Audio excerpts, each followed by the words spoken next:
नमस्कार, आप देख रहे खबर बिहार। आपके साथ मैं हूं रश्मि। सबसे पहले आज हम आपको दिखाएंगे आग की विनाश लीला। जी हां, 5 अलग अलग जगहों पर आग ने आतंक मचाया है। मोतिहारी से लेकर राजधानी पटना या फिर फारबिसगंज हो, कई आशियाने आग से तबाह हो गए। मोतिहारी में 30 घर तो पटना में 20 घर राख हो गए। फारबिसगंज की बात करें तो वहां भी दर्जन भर घर में आग लगी है। दर्जनों घर आग की चपेट में आ गए। बगहा में टाइगर रिजर्व में आग लग गई, तो वहीं सीवान में हाई वोल्टेज की वजह से घर में आग लगी है। आग की विनाश लीला की 5 अलग अलग तस्वीरें हम आपको इस वक्त दिखा रहे हैं आपकी टीवी स्क्रीन पर। फारबिसगंज में भी आग लगी है, जहां दर्जनों घर जलकर खाक हो गए। पटना में भी आग लगी, मोतिहारी में भी, साथ ही साथ आप देख रहे हैं बिजली की तार की चपेट में आने से किस तरह से आग लगी है। सीवान में बगहा की भी बात करें तो यहां भी आग की विनाश लीला देखने को मिली है। जगह जगह आग का कहर देखने को मिला है। इस कड़ी में सबसे पहले हम बात करेंगे राजधानी पटना की, जहां दीघा थाना इलाके के मस्जिद गली में भीषण आग लग गई, जिसमें 20 घर जलकर खाक हो गए। घटना में लाखों की संपत्ति का नुकसान हुआ, इस तरह की आशंका जाहिर की गई है। स्थानीय लोगों के मुताबिक शॉर्ट सर्किट की वजह से आग लगी है। आग लगने के बाद गैस सिलेंडर में भी ब्लास्ट हुआ, जिसकी वजह से स्थिति और भी भयावह हो गई। फिलहाल आग पर काबू पा लिया गया। एक्सक्लूसिव तस्वीरें जी बिहार झारखंड आपको सबसे पहले दिखा रहा है हादसे की। राजधानी पटना के दीघा थाना क्षेत्र के कुर्जी पुल के नजदीक में मठ के पास जो है भीषण आग लग गई है, जिसमें ये तस्वीर देखिए, चूंकि अंधेरा होने के कारण तो पूरी तस्वीर नहीं दिखा पा रहे हैं, लेकिन ये तकरीबन यहाँ 20 से अधिक घर जल गए हैं। और आग कैसे लगी इसकी अभी तक जो है ये जांच चल रही है। चूंकि पुलिस यहाँ पहुंची हुई है, दमकल की कई जो है गाड़ियां पहुंची हुई है, कई जो गरीब के घर थे वो सारे यहाँ जल गए हैं। चूंकि यहाँ तस्वीर देखिए, पूरी की पूरी जो है ये तस्वीर दिख रही होगी, जितने भी सामान अंदर पड़े हैं वो सारे जल के राख हो चुके हैं। फिलहाल मौके पर दमकल की गाड़ियां जो है वो पहुंची है और उससे तो आग बुझाने की कोशिश की जा रही है। हमारे साथ कुछ लोग भी मौजूद हैं, उनसे बात करेंगे। क्या हुआ था, कैसे आग लगी? क्या इससे आग लगी? गैस फट गया 2-3। अच्छा, गैस से आग लग गया। लेकिन इसमें किसी भी महिला और बच्चे की क्षति होने की बात सामने नहीं आ रही है। सिलेंडर वो रहा। सहयोगी सिंधु मनु के साथ संजय कुमार, जी मीडिया, पटना।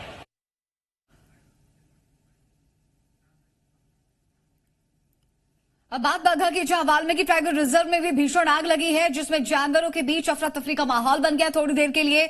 मदनपुर वन क्षेत्र में यह हादसा हुआ है, जिसकी वजह से प्रशासन को काफी दिक्कतों का सामना करना पड़ा। यहां पर आशंका जाहिर की जा रही है कि चरवाहा और अतिक्रमणकारियों ने ये आग लगाई है।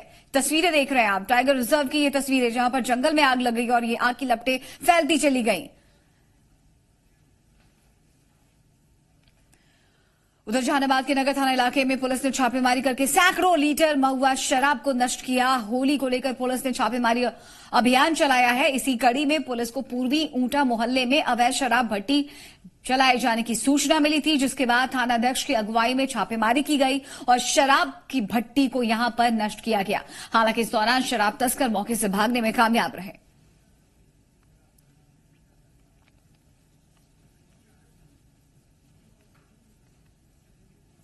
तो होली और चुनाव के मद्देनजर इस तरह के छापेमारी अभियान तेज कर दिए गए हैं। बता दें आपको कि यहां पर पुलिस गुप्त सूचना के आधार पर पहुंची और काफी मात्रा में यहां पर शराब को नष्ट किया गया।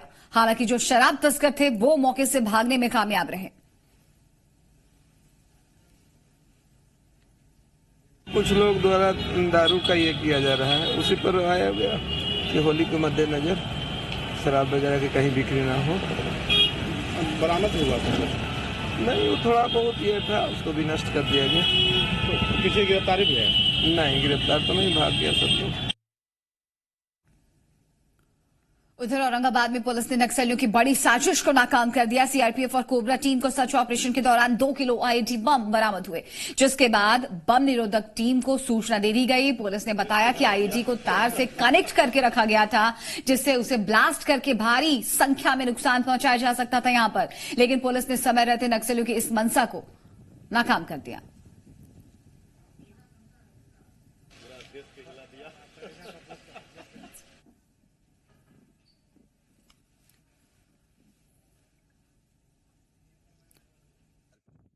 ऑपरेशन प्लान किया गया था, तो सीआरपीएफ जब मदनपुर से बादाम के रास्ते में जा रही थी, प्रेमनगर और सिरंधा नहर के बीच में एक 2 केजी का आईडी मिला है, जिसपे बीडीटी स्क्वाड द्वारा एक कार्रवाई की जाएगी।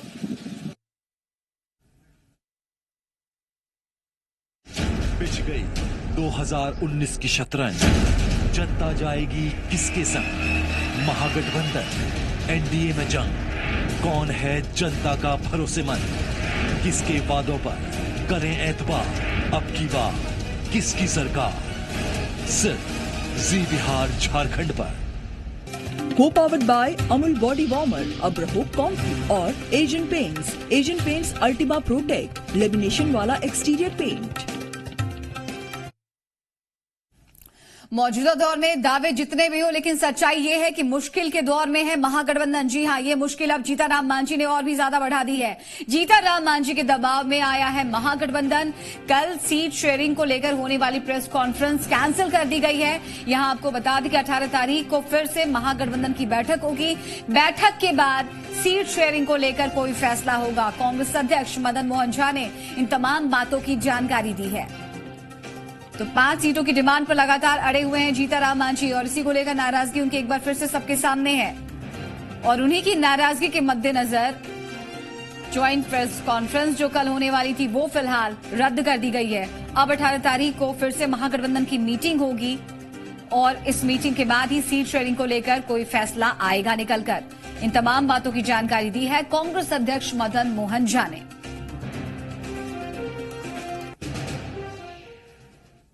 दरअसल आपको बता दें कि सीट शेयरिंग के फॉर्मूले से नाराज जीतनराम मांझी ने आज हिंदुस्तानी आवाम मोर्चा की एक अहम बैठक की, जिसके बाद जो संकेत मिले उससे ये लग रहा है कि जीतनराम मांझी को 5 सीटें से कम किसी भी कीमत पर मंजूर नहीं है।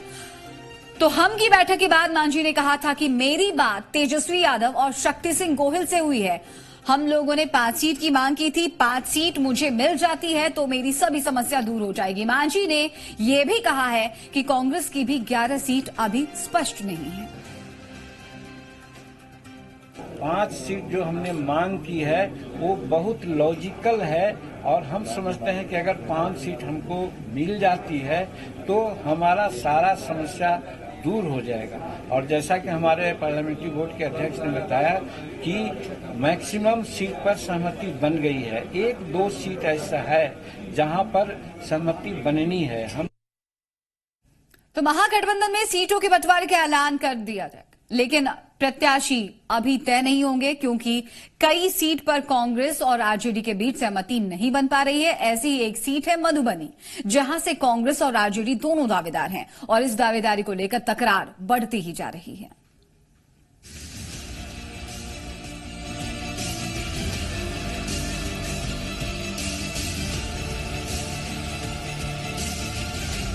बिहार की वो पहली सीट होगी और वो सीट हम जानते हैं कि कांग्रेस पार्टी को आएगी और डॉक्टर शकील साहब भी जो है उस सीट को निकालने की पूरी ताकत रखते हैं। 1 सीट और 2 दावेदार, महागठबंधन में दावेदारी पर उलझन। मधुबनी पर आरजेडी और कांग्रेस का दावा। अभी सीटों को लेकर महागठबंधन में बंटवारा नहीं हुआ, लेकिन उससे पहले दावेदारी को लेकर महागठबंधन के घटक दलों के बीच तल्खी बढ़ती जा रही है। अब देख लीजिए, मधुबनी सीट को लेकर आरजेडी और कांग्रेस दोनों आमने सामने आ गए हैं। दावेदारी दोनों पार्टी की ओर से है। मधुबनी के एक विधायक होने के हैसियत से मैं ये चाहती हूँ कि वो हमारी सीट गठबंधन हमें दे वापस करे और हम लोग बिहार की वो पहली सीट होगी और वो सीट हम जानते हैं कि कांग्रेस पार्टी को आएगी और डॉक्टर शकील साहब भी जो है उस सीट को निकालने की पूरी ताकत रखते हैं। गठबंधन की जो बैठक हो रही है उस बैठक में तो हम है नहीं, तो बात है कि मैं सीट वो मांगना चाहिए जिसकी जो गठबंधन धर्म का निर्वहन हो। आरजेडी ने कांग्रेस को गठबंधन का धर्म निभाने की सीख दी है, यानी तल्खी यहां तक हो गई है कि दोनों तरफ से नसीहतें दी जा रही हैं। ये हाल तब है जब महागठबंधन का खाका सामने नहीं आया है और इस तल्खी को ढकने में जुटे हैं कांग्रेस के प्रदेश अध्यक्ष। क्या कहेंगे सर, वाकई ऐसी कुछ परिस्थिति है? नहीं, ये हमारी सम्मानीय विधायिका हैं और ये उनका अपना व्यू था। तो व्यू कोई भी आदमी अपनी मनसा रख सकता है, तो अपना मनसा रखें। इस पर तो कोई कमेंट नहीं है। कांग्रेस ने तो भावना झा के बयान को निजी बताकर पल्ला झाड़ लिया, लेकिन सीटों पर तो आखिरकार फैसला करना ही है। तो क्या मधुबनी पर पेंच फंसा ही है या फिर सहमति बन गई है? इसे लेकर सस्पेंस अभी बना रहेगा जब तक सीटों के नाम का ऐलान न हो जाए। आशुतोष चंद्रा, जी मीडिया, पटना। तो क्या सीट बंटवारे को लेकर आरजेडी और कांग्रेस आमने सामने है? दोनों के बीच अहम की लड़ाई है? दरअसल ये सवाल हम इसलिए कर रहे हैं कि बंटवारे के ऐलान के ठीक पहले आरजेडी नेता तेजस्वी यादव ने एक ट्वीट किया है। तेजस्वी ने कहा है अपने ट्वीट के जरिए, संविधान और देश पर अभूतपूर्व संकट है। अगर अब की बार विपक्ष से कोई रणनीतिक चूक हुई तो फिर देश में आम चुनाव होंगे या नहीं, कोई नहीं जानता। अगर अपनी चंद सीटें बढ़ाने और सहयोगियों की घटाने के लिए अहंकार नहीं छोड़ा तो संविधान में आस्था रखने वाले न्यायप्रिय देशवासी माफ नहीं करेंगे।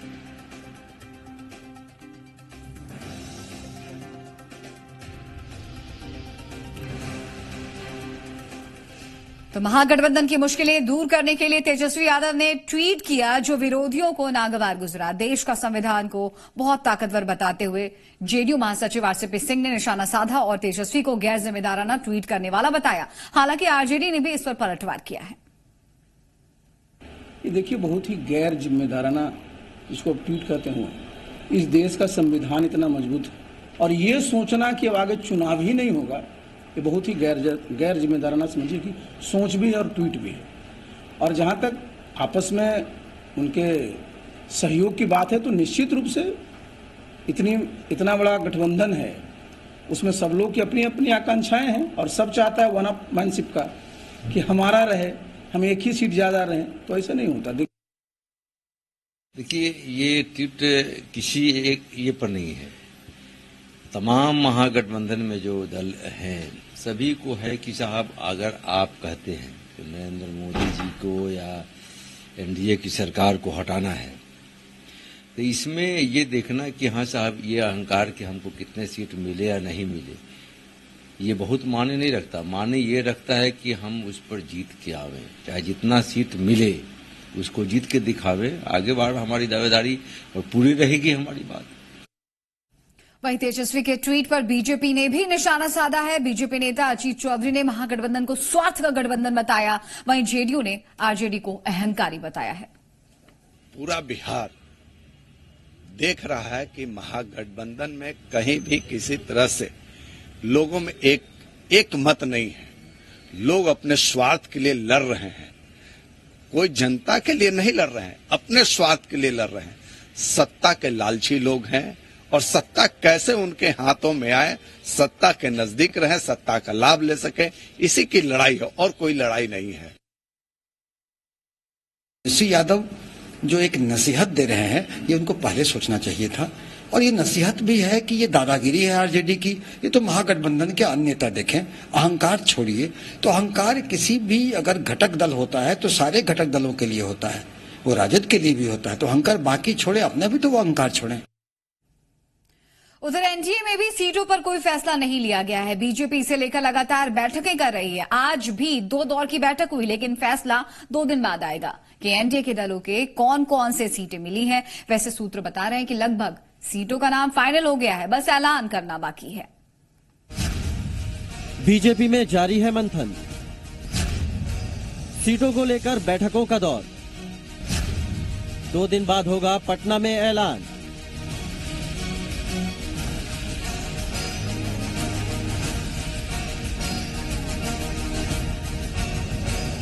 एनडीए में भी सीटों का फैसला अभी तक नहीं हुआ है।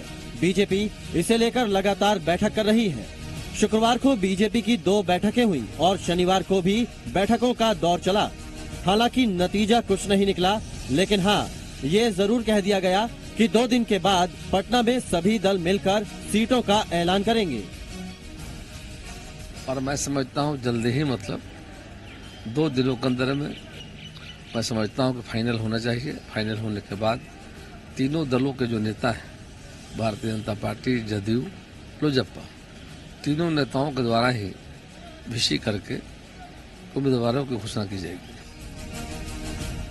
वैसे सूत्रों की माने तो एनडीए में सीटों के नाम लगभग तय हो गए हैं, बस ऐलान करना बाकी है। सूत्रों के मुताबिक बीजेपी के हिस्से में पटना साहिब, पाटलिपुत्र, आरा, बक्सर, सासाराम, मुजफ्फरपुर, उजियारपुर, शिवहर, छपरा, महाराजगंज, अररिया, बेतिया, मोतिहारी, बांका, बेगूसराय, मधुबनी और दरभंगा की सीटें आएंगी। तो वहीं जेडीयू के खाते में वाल्मीकि नगर, झंझारपुर, सीतामढ़ी, सुपौल, पूर्णिया, किशनगंज, कटिहार, मधेपुरा, भागलपुर, गोपालगंज, सीवान, मुंगेर, नालंदा, गया, जहानाबाद, औरंगाबाद और कराकट। तो एलजेपी के हिस्से में हाजीपुर, जमुई, समस्तीपुर, वैशाली, खगड़िया और मुंगेर के बदले नवादा सीट मिली है। तो 2 दिन का इंतजार और कीजिए, तय हो जाएगा कि 19 के समर में एनडीए के किन योद्धाओं को रण में उतारना है। और इस रण को जीतने के लिए बीजेपी लगातार मंथन कर रही है कि योद्धा दमदार चुने जाएं। स्वप्निल सोनल, जी मीडिया, दिल्ली। एक छोटा सा ब्रेक लेंगे यहाँ पर। ब्रेक के बाद देखिए पप्पू का लालू राग।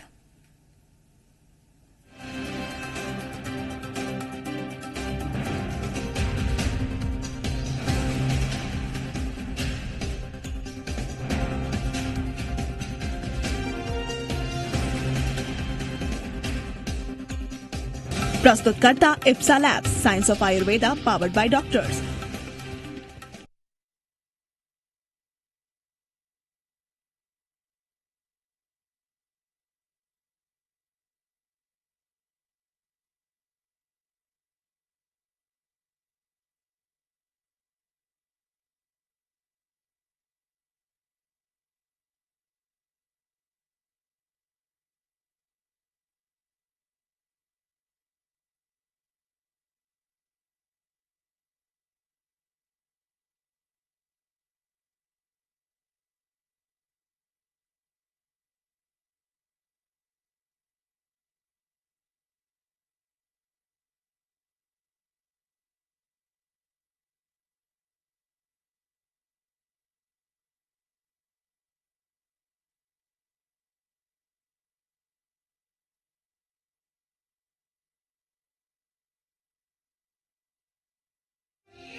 चलिए अब हम आपको सुनाते हैं पप्पू का लालू राग। तो चुनाव की घड़ी करीब आते ही मधेपुरा सांसद पप्पू यादव के सुर बदलने लगे हैं।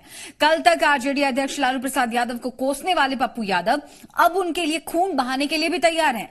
वो यहां तक कह रहे हैं कि लालू यादव उनके नेता थे, नेता रहेंगे। तो क्या ये माना जाए पप्पू यादव मौके की राजनीति कर रहे हैं?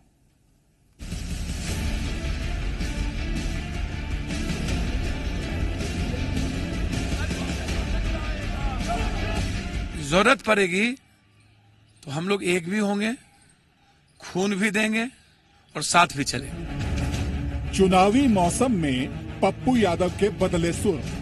कल तक जिसे कोसते थे, आज उनके लिए खून देने के लिए तैयार। जी हां, कल तक लालू यादव के खिलाफ बिगुल फूंक रखा था, लेकिन आज लालू यादव पप्पू यादव के नेता बन गए। कल तक वंशवाद को लेकर लालू यादव को घेरते थे, आज उनके लिए पप्पू यादव खून देने के लिए तैयार हो गए। जी मीडिया से बात करते हुए पप्पू यादव ने चुनावी मौसम में चौंकाने वाला बयान दिया है। देखिए, मैं एक बात बता दूं, चौधरी चरण सिंह के विरासत के लोग कौन हुए? मुलायम सिंह। कर्पूरी ठाकुर जी के विरासत के लोग रामनाथ ठाकुर तो हुए नहीं। लालू यादव जी की विरासत, पारिवारिक विरासत तो तेजस्वी जी हैं ही, और हर लोग चाहते हैं कि हमारा पुत्र आगे बढ़े। उसमें लालू यादव चाहते हैं तो कौन सा गुनाह करते हैं? लेकिन लालू यादव को आज यदि खून की जरूरत होगी तो कुछ लोग जो बड़े बल्लेपन की बात करते हैं वो तो पता चलेगा जब लालू यादव की जब जीवन अंतिम समय में आएगा, तब कौन साथ है कौन साथ नहीं है। लेकिन जब जरूरत पड़ेगी तो हम लोग एक भी होंगे, खून भी देंगे और साथ भी चले। तो क्या चुनावी मौसम में पप्पू यादव के सुर बदले हैं?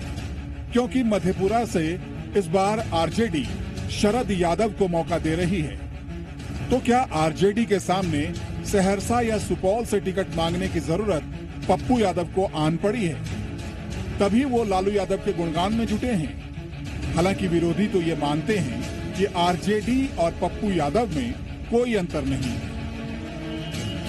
एक मजबूत सांसद बन के पप्पू जी आए और मुझे लगता है कि वो हमारे गठबंधन का एक हिस्सा बनेंगे। देखिए, पप्पू जी चाहते हैं कांग्रेस से टिकट मिले या अलायंस में गठबंधन के साथ आने, वो तय करेंगे। और 17 को आपको मुझे लगता है पता चल जाएगा कि हम सब मजबूत होकर गठबंधन के साथ लड़ेंगे। देखिए, पप्पू जी की प्रकृति और प्रवृत्ति दोनों बहुत कुछ आरजेडी से मेल खाती है। तो ऐसी स्थिति में पप्पू जी की अभिव्यक्ति पर मेरा कोई ऐतराज नहीं है। पप्पू जी से और अपेक्षा हम कर ही नहीं सकते हैं। दरअसल बिहार में कांग्रेस की हुई बैठक में रंजीत रंजन ने पप्पू यादव की वकालत की थी, लेकिन लगता है आश्वासन नहीं मिला। तभी तो अब पप्पू यादव को आरजेडी की चौखट नजर आ रही है, ताकि आगामी लोकसभा चुनाव में उन्हें टिकट मिल जाए।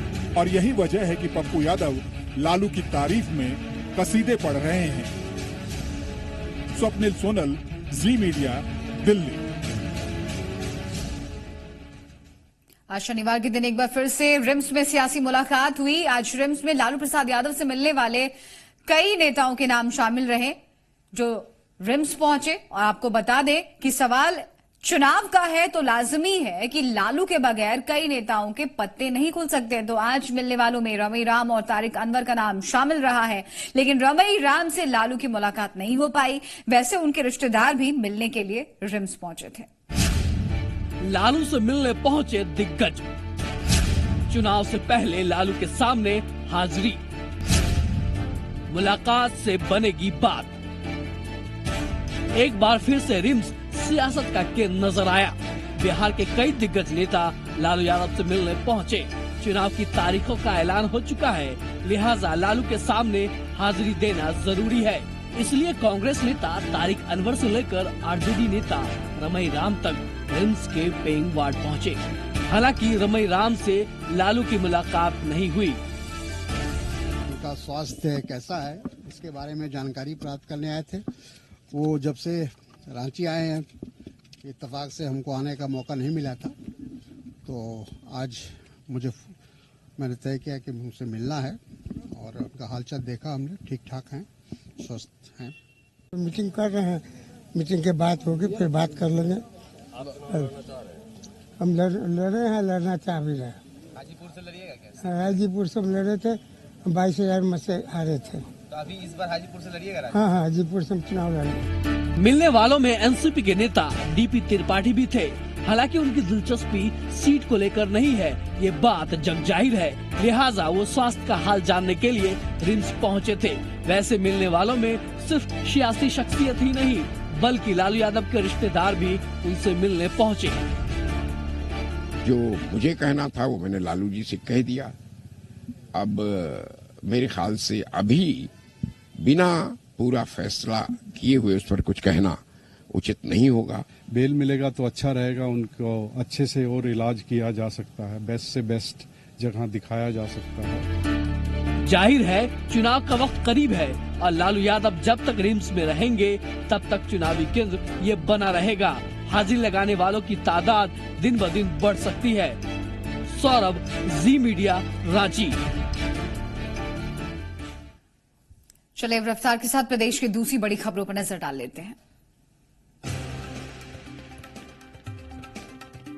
नालंदा के अलीनगर में पुलिस ने एक गाड़ी से 18 कार्टन विदेशी शराब बरामद की, लेकिन इस दौरान तीनों तस्कर भागने में कामयाब रहे।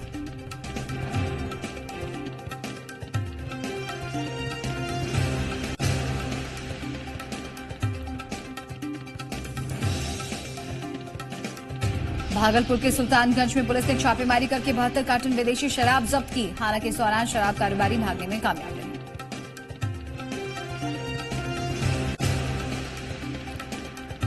बक्सर के नगर थाना इलाके के मठिया मोहल्ले में अंडा कारोबारी की हत्या के मामले में पुलिस ने 5 अपराधियों को गिरफ्तार किया।